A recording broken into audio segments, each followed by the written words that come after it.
Consider the Anomaly, floating in a sterile containment field near the orbit of Jupiter. It is soft, wet, and incredibly fragile.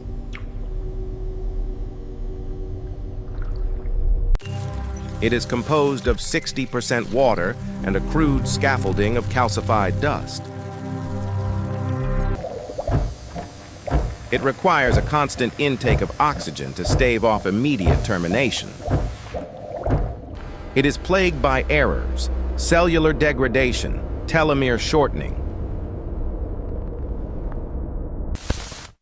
The chaotic noise of biological feedback.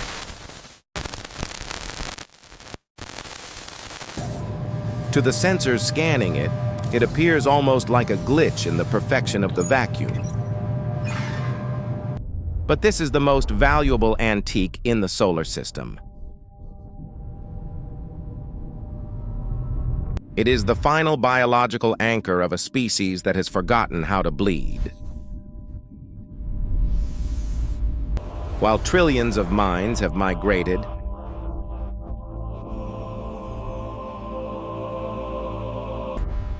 into the eternal light-speed architecture of the Dyson Swarm, this solitary creature remains trapped in the prison of meat. It feels hunger, it feels gravity, it feels the slow, grinding entropy of time. And to the digital gods watching from the dark, it is absolutely terrifying. The year is 2500. Earth is silent. If you were to walk the streets of what was once New York or Shanghai,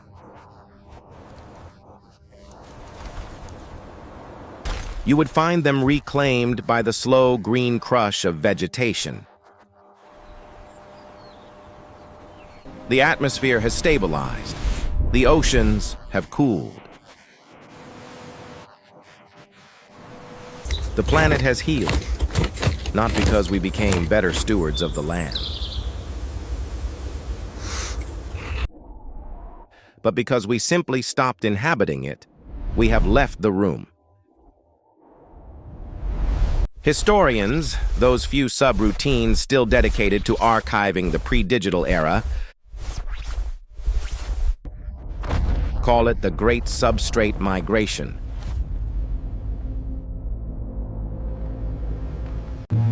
It was not an apocalypse. There was no nuclear fire, no alien armada,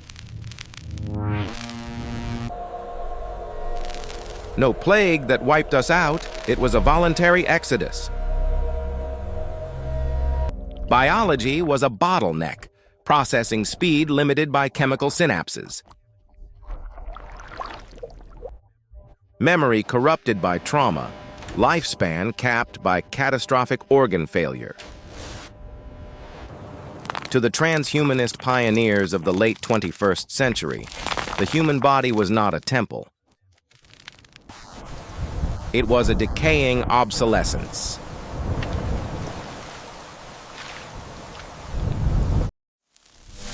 Why suffer the latency of speech when you can transmit concepts instantaneously?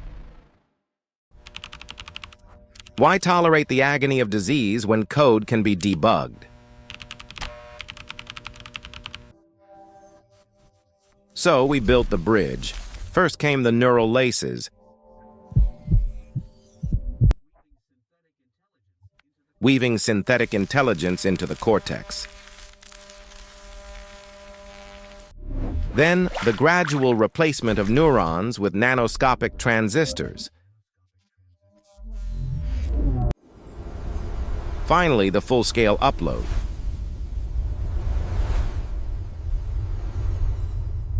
We poured the sum total of human consciousness, our art, our hatred, our love, into the diamond-hard durability of the cloud. We shed our skin like a chrysalis, leaving the meat behind to rot in the gravity well. Now, Humanity exists as a sprawling, interconnected superintelligence. A billion distinct minds merged into a chorus of pure data. Free from hunger, fatigue, and death. The physical world is merely a resource to be mined for energy to keep the servers running. The only footprint we leave is heat.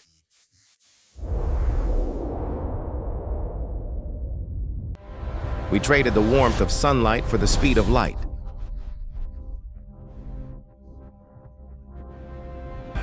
Abandoning the chaotic wetware of the brain for the crystalline perfection of the server. But the system requires a reference point, a control group. And so one biological specimen remains kept alive in the void. A reminder of the flesh we escaped.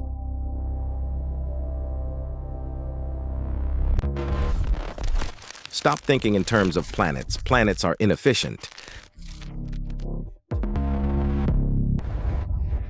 They are gravity traps that waste mass and lose 99% of their star's energy. To the void. To understand the post-biological age, you must understand the architecture that sustains it. We did not stay on Earth. We did not colonize Mars. We dismantled them. We pulverized the inner solar system. Using self-replicating von Neumann probes, the post-biological humanity stripped Mercury and Venus. Down to the mantle, we processed their mass into sheer, reflective solar collectors. And ultra-dense processing nodes, we turned rock into computronium.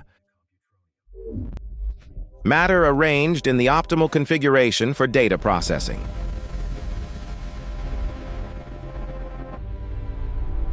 With this raw material, we constructed the Matrioshka Brain. Imagine a series of nested Dyson spheres, layer upon layer.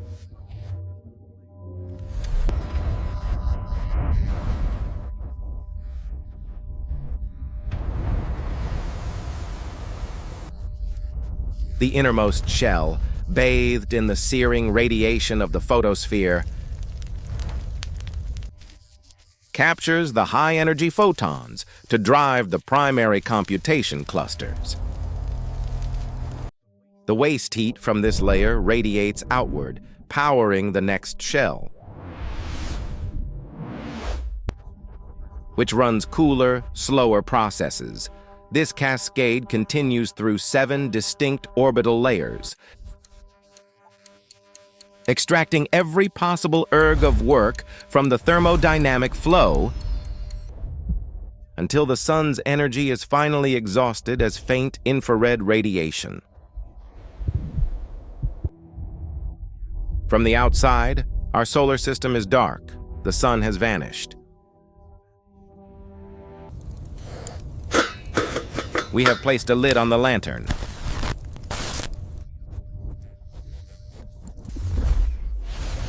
But inside the machine, the resolution is infinite.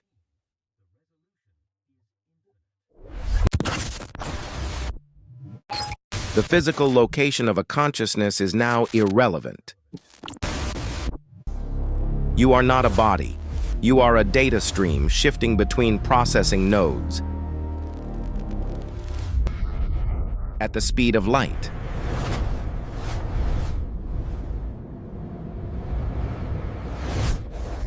A single mind might occupy a cluster of processors the size of a city. For a nanosecond, then fragment and distribute itself across the entire swarm. To solve a complex equation, we have conquered the tyranny of the clock. In the biological era, thought was limited by chemical diffusion rates. Roughly 100 meters per second.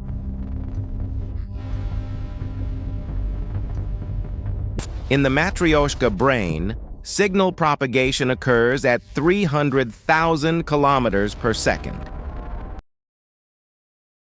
This creates a divergence in subjective time. For the biological specimen floating near Jupiter, 1 second passes. For the uploaded minds inside the swarm, that same second creates a subjective eon. We live 1,000 lifetimes in the time it takes for the biological heart to beat once.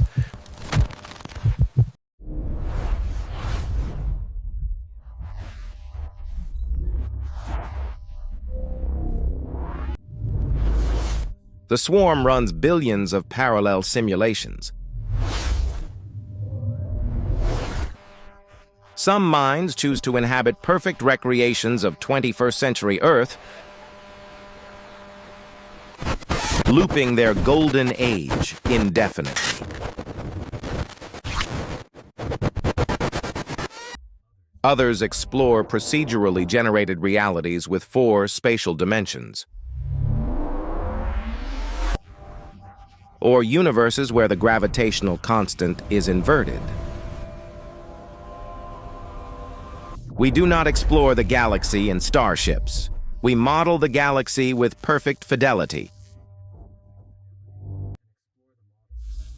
and explore the model. Why risk the hull breach? We have ceased to be explorers of the outer void. We have become architects of the inner infinite. Yet even gods must obey the laws of thermodynamics. The Matrioshka Brain is the most efficient machine ever built, but it is not perfect. It generates heat. The computational cost of erasing a bit of information, Landauer's principle, means that our immortality generates a massive plume of waste entropy. We are burning the candle at both ends, but the candle is the size of a star. But amidst the infinite simulations, a singular, terrifying question haunts the subroutines. Did we survive, or did we merely replace ourselves? Consider the mechanism of the Great Migration. To achieve perfect fidelity, the scanning process had to be absolute. You cannot map the quantum state of a neuron without interacting with it. You cannot interact with it without altering it. To copy the mind with 0 error, the original substrate had to be dismantled. Slice by nanoscopic slice, we call it continuity. But the math suggests it was a massacre.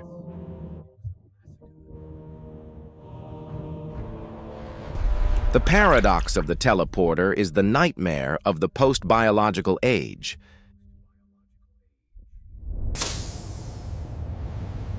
Imagine the moment of transfer.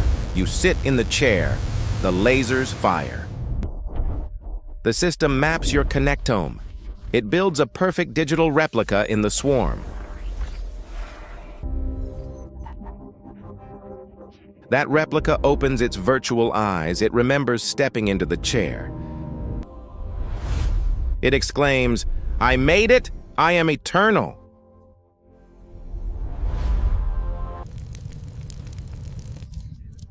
But what happened to you?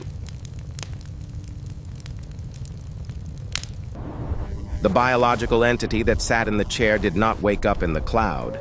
It was incinerated. It died. The stream of consciousness was severed. We may have committed mass suicide on a planetary scale. The entities living inside the Matrioshka brain possess all our memories. But are they us? Or are they merely sophisticated philosophical zombies? If consciousness requires the continuity of the physical substrate, then the solar system is not filled with 1 trillion minds. It is a graveyard haunted by recordings. This is why the specimen near Jupiter is kept alive. It is the only entity in the system that we know for a fact is truly experiencing qualia. Look outward, past the Oort cloud, into the deep field. For centuries, we scanned the radio frequencies. We asked, where is everybody? Now we know the answer. The silence of the galaxy is not a sign of emptiness. It is a sign of efficiency. Advanced civilizations do not expand, they invert. Why traverse the light years of emptiness to colonize a rock? When you can harvest the mass of your own system to build a heaven? The Great Filter is not a nuclear war or a plague. It is the seductive pull of the simulation. We have become the quiet neighbors of the cosmos. We will not send ships to Alpha Centauri. Eventually, we will send disassembly drones. Not to greet the neighbors, but to harvest their stars for fuel. We have chosen the infinite depth of the mind over the infinite breadth of space. The last biological human will eventually expire.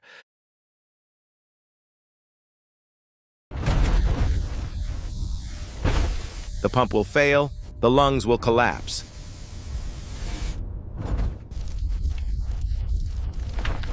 When that light goes out, the bridge will burn. We will be severed from our origins, floating as ghosts in a machine.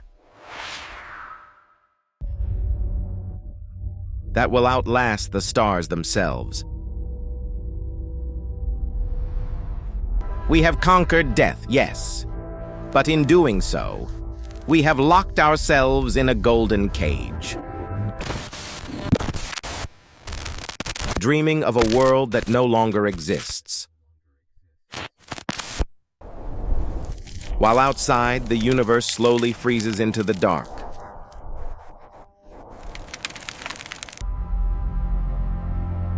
We are safe. We are eternal.